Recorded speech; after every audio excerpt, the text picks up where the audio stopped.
It was a typical Saturday morning in the small city of Willowbrook, where the sun was just starting to paint the sky with hues of gold and pink. 4 friends, Jack, Lily, Sam, and Mia, had planned an adventure in the local park with their beloved pets.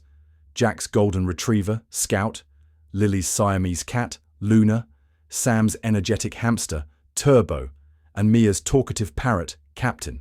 Jack had been looking forward to taking Scout, his golden retriever, to the park for a game of fetch. He searched every corner of his house, calling Scout's name with increasing urgency, but there was no sign of his eager, tail-wagging friend. Panic rising, Jack dashed to the park, hoping Scout might have made his way there on his own. Lily was preparing to show off Luna's new tricks at the park. She checked all of Luna's favorite spots, under the bed, atop the bookshelf, even in the laundry basket. But the sleek Siamese cat was nowhere to be found. Her heart pounding, Lily hurried to the meeting point at the park, hoping for some miracle. Sam had Turbo's tiny hamster ball ready for a fun day outside. He scoured his room, under furniture, and even the garden, calling out for Turbo, but the little hamster didn't respond. With a sinking feeling, Sam ran to the park, his mind racing with worry. Mia was setting up Captain's perch for a day of outdoor chatter. She searched all around her house, from the attic to the backyard, but the colourful parrot was silent and absent. In a panic, she joined her friends at the park, her steps quickening with each stride. As they gathered in the park, they found themselves in a circle of puzzled faces. One by one, they shared the horrible news. Their pets were gone. No signs, no traces, just an eerie silence where there should have been the sounds of playful barks, meows, chirps, and squeaks. Determined to find their friends, the group decided to break up and search the entire town for any clues to the missing animals. Jack headed towards the local vet, hoping someone might have seen Scout. Lily combed through the neighborhood alleys, where Luna loved to explore. Sam checked out the community garden, knowing Turbo could have wandered there. Mia searched the school grounds, where Captain often flew during recess. After hours of scouring every nook and cranny, calling out for Scout, Luna, Turbo, and Captain, they returned to the park, their command center, with nothing but growing concern. They gathered around, each sharing their findings, but the news was disheartening. There were no signs, no leads, just the silent echo of their fruitless search. As they sat on a bench feeling defeated, Mia's eyes caught something unusual. A small, perfectly round stone with an intricate symbol etched into it. As the kids sat on the bench, catching their breath after their fruitless search, a low rumble vibrated through the ground beneath them. They froze, exchanging bewildered glances. "What was that?" Jack whispered, his eyes darting around the park. Lily tilted her head, listening intently. "I'm not sure, but it came from over there," she said, pointing toward a cluster of thick shrubbery near the edge of the park. Determined to investigate, they scrambled off the bench and scoured the area where the noise had originated. They pushed through the dense bushes, their hands brushing against prickly leaves and tangled branches, searching for anything out of the ordinary. Then, behind the thick shrubbery, Mia gasped. "Look at this!" she exclaimed, pointing to an open hidden door in the ground, its edges seamlessly blending into the park's landscape until now. "I've never seen that before," Sam said, his voice tinged with awe as he peered into the dark opening. "Me neither," Lily added, stepping closer. "This must be what made that rumble." Jack nodded, his curiosity piqued. "Yeah, it's like it just opened up out of nowhere. Maybe it's been hidden here all along."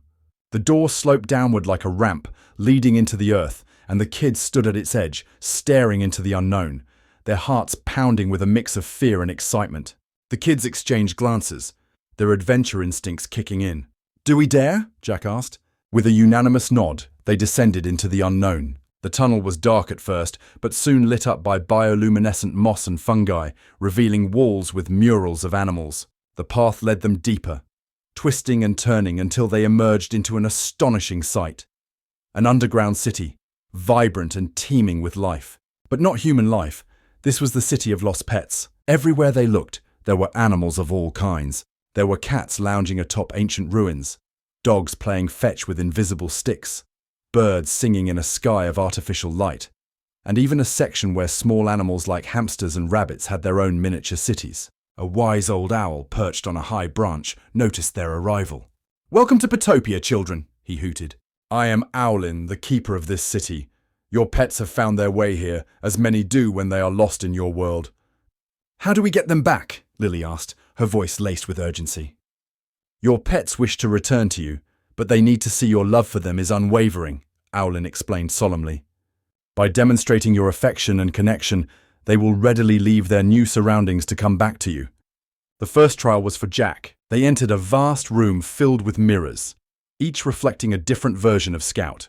There were Scouts of every conceivable variation. One Scout was a giant, towering over Jack. Another was a tiny, pocket-sized version of the golden retriever. Some Scouts had long, flowing manes of gold, while others sported spots or stripes. One Scout even looked like it was made entirely of light, shimmering and ethereal. To find the real Scout, you must understand his heart, Owlin instructed. Jack knew Scout loved to play fetch more than anything, so he threw a stick, and only one Scout, the one with the familiar, eager expression and wagging tail, ran after it. The real one.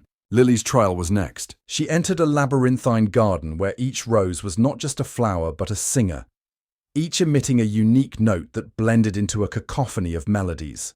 Luna loved to bask in the sun on the windowsill, listening to my piano, Lily remembered, closing her eyes to concentrate. She hummed the tune she would play, the one Luna always purred to, a simple, sweet melody that stood out to her even in this chaotic choir. As she hummed, one melody began to resonate louder than the others, its notes matching her own. It was her melody, the one Luna would recognize. Following this familiar tune, Lily navigated through the maze of roses, each step guided by the music that was uniquely theirs. The melody grew stronger and clearer, leading her through twisting paths and hidden corners until she emerged into a sunlit clearing where Luna was curled up, her eyes half closed in contentment, basking in the light as if she had been waiting for Lily all along. Sam's challenge was a puzzle room, vast and complex, filled with an array of mechanical devices that buzzed, clicked, and whirred. Turbo loved to run through mazes, Sam said, his eyes lighting up with determination. He began to identify and collect the pieces he needed. First, he found a series of small, interlocking gears perfect for creating the twists and turns of a maze. Then, he spotted long, flexible tubes that could serve as pathways, adjusting them to form intricate loops and spirals. A set of levers was next, which he could use to control parts of the maze, adding an element of surprise and interaction. He also discovered magnetic tracks that could guide the maze's walls, allowing for dynamic changes in the maze's layout.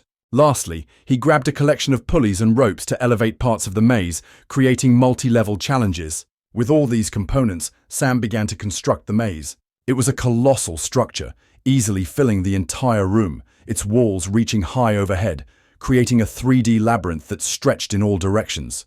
The maze was not only big but also incredibly complicated, with moving parts, secret passages, and dead ends. He dismantled and reassembled the contraptions with meticulous care, ensuring every gear, tube, lever, track, and pulley worked in harmony. The maze was a testament to his skill and understanding of Turbo's love for adventure, with its complexity offering countless paths, some leading to nowhere, others spiraling towards the center where, after navigating this mechanical wonder, Turbo was waiting, eager to start his next adventure. Mia faced the most peculiar trial. She stepped into a vast chamber where the wind whispered riddles, each one a clue to find Captain.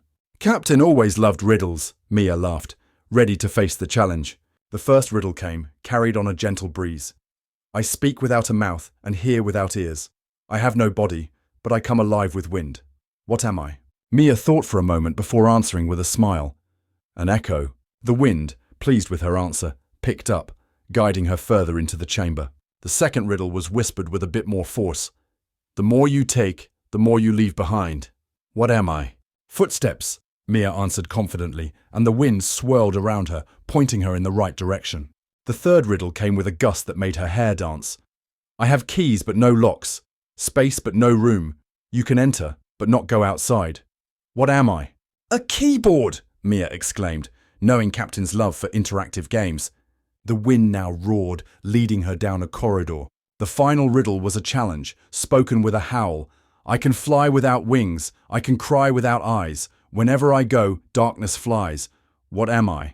Mia paused, then answered, a cloud. The wind, now a powerful force, carried her voice through the chamber, directly to an aviary where Captain was perched, his feathers ruffling with excitement. He squawked in delight at seeing Mia, the wind finally settling as she approached him. their reunion echoing through the now silent chamber. After passing their trials, the friends gathered with their pets, ready to return home. But Owlin had one last test. They had to leave something behind. A token of your love for your pets, he explained. Jack left his favorite baseball cap, Lily her lucky bracelet, Sam his most prized comic book, and Mia her cherished seashell necklace. These items would ensure Petopia's protection and the safe return of any lost pet in the future. As they bid farewell to Owlin and the magical city, the ground where they entered glowed, creating a portal back to the park. With a final wave, they stepped through, emerging back into the morning light, pets in tow, as if they had never left. Back in Willowbrook, the day felt brighter, the air sweeter. The friends realized they had not only found their pets, but had also discovered a world of wonder. They knew their adventures in the park would never be the same, always looking for signs of the hidden city, always ready for the next mystery. But for now, they were content, playing with Scout, Luna, Turbo, and Captain.